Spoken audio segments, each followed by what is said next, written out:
কোনো মামলায় পুলিশ কি সাক্ষীদের সাক্ষ্য নিতে পারেন?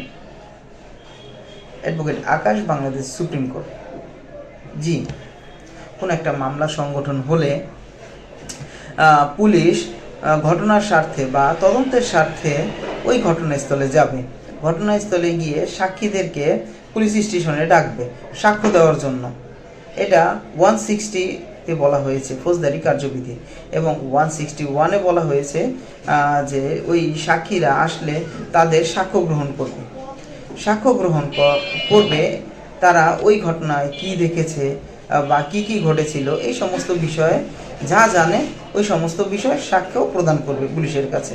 কিন্তু এখানে আরেকটা কথা বলা হয়েছে, এমন কোনো সাক্ষ্য প্রদান করবে না বা পুলিশ যদি এমন কোনো প্রশ্ন করে যেই প্রশ্নের উত্তর দিলে ওই সাক্ষী ঘটনার সাথে জড়িত হয়ে পড়বে, এমন কোনো প্রশ্নের উত্তর সে দিতে বাধ্য থাকবে না।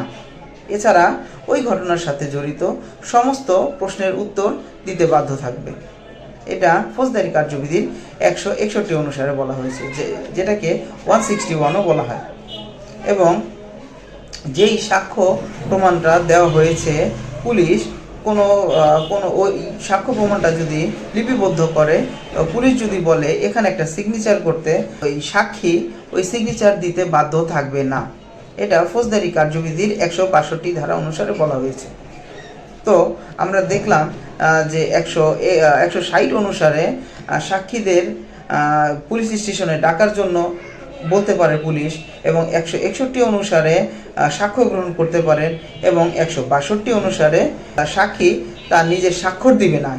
ফৌজদারি কার্যবিধির মধ্যেই এই 3টা সেকশন উল্লেখ করা হয়েছে। ধন্যবাদ।